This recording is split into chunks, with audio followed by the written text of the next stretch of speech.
शहीदों की चिताओं पर लगेंगे हर बरस मेले, वतन पे मरने वालों का यही अंतिम निशान होगा।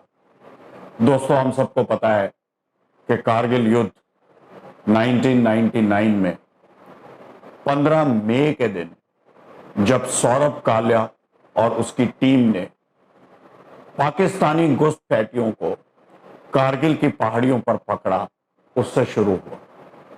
कारगिल युद्ध एक ऐसा युद्ध था जहां हमारे नौजवानों ने अपनी शहादत दी, लेकिन देश की 1 इंच मिट्टी और जमीन नहीं दी। सौरभ कालिया पहले ऐसे वीर थे जिन्होंने उस इन्फिल्ट्रेशन को, घुसपैठ को रंगे हाथों पकड़ा। उनकी बदकिस्मती थी कि वो धोखे से उनको जो है पाकिस्तानी घुसपैठियों ने अपने कब्जे में ले लिया। इस वीर की गाथा सुनकर आपको बहुत हैरानी हो। इस वीर की जो गाथा है वो बहुत दर्दनाक है। ये गाथा ऐसी है जो आंसुओं से भरी हुई है। इस वीर को उसके 5 साथियों के साथ पकड़ा गया, 20 दिन तक यातनाएं दी गई। उसके शरीर के सारे अंग काट दिए गए। इतनी बर्बरता इस्तेमाल की गई कि मैं उसका बखान भी नहीं कर सकता। उसके बाद उसके शव को, जो कि पूरी तरह से कटा हुआ था, भारत के विदेश मंत्री जसवंत सिंह जी को सौंप दिया गया। हमने ये कड़वा घूंट पी लिया।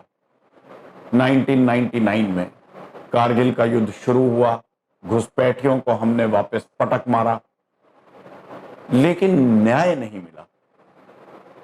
उस बाप को, सौरभ कालिया के फादर को न्याय नहीं मिला, उसकी मां को न्याय नहीं मिला। वो कहते रहे कि ये जो है सौरभ कालिया की शहादत और टॉर्चर जेनीवा वॉरफेयर की, जेनीवा कन्वेंशन की उल्लंघना है। ये केस जो है यूनाइटेड नेशंस में जाना चाहिए, इंटरनेशनल कोर्ट ऑफ जस्टिस में जाना चाहिए, लेकिन ऐसा नहीं हुआ। कई कारणों से नहीं हुआ। हमारी जो है डिफेंस मिनिस्ट्री ने इस केस को जो है फॉरेन अफेयर्स मिनिस्ट्री के पास भेजा, लेकिन एक्सटर्नल अफेयर मिनिस्ट्री ने इसको आगे यूनाइटेड नेशन में जाने नहीं दिया, ये कहकर कि ये हमारा जो है वो मामला पाकिस्तान और हिंदुस्तान के बीच का मामला है। This is a bilateral thing, 2 देशों के बीच का मामला है। इसको सुप्रीम कोर्ट में भी एक पब्लिक इंटरेस्ट लिटिगेशन के थ्रू जो है वो प्रेजेंट किया गया। नई सरकार ने 2014 में इसके ऊपर फ्रेश व्यू भी लिया। उसने पिछली सरकारों ने क्या एक्शन लिया इसके ऊपर, वो भी जो है वो बात हुई, लेकिन उन्होंने आगे क्या ठोस कदम होने हैं वो नहीं उठाया, बल्कि ये कहा कि पब्लिक इंटरेस्ट लिटिगेशन जो है वो विदेश नीति एक कंट्री की डिसाइड नहीं कर सकती, और ये विदेश नीति जो है हमें प्रोहिबिट करती है या रोकती है यूनाइटेड नेशंस में इस केस को लेके जाने के लिए, या जेनीवा कन्वेंशंस की उल्लंघना इसको जो है बताने के लिए, क्योंकि ये हमारा अंदरूनी मामला। ह्यूमन राइट कभी भी अंदरूनी मामला या 2 देशों का मामला नहीं हो सकते। ह्यूमन राइट्स एक ह्यूमन रेस के अगेंस्ट जो है अत्याचार, वो एक बहुत बड़ा मुद्दा है जो एक ह्यूमन बीइंग्स के बीच में जो है वो एक बॉन्ड को तोड़ने का जो है एक मुद्दा है। अगर हम इसी तरह से देशों के बीच में ह्यूमन राइट्स वायलेशन को जो है वो प्रोटेक्ट करते रहें, प्रोटेक्ट नहीं करेंगे,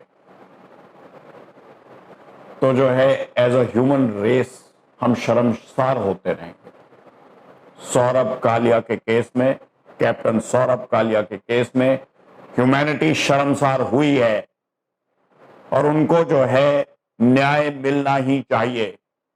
कारगिल वॉर के ऊपर मैं आपको जो है एक अपडेट दूंगा रोज,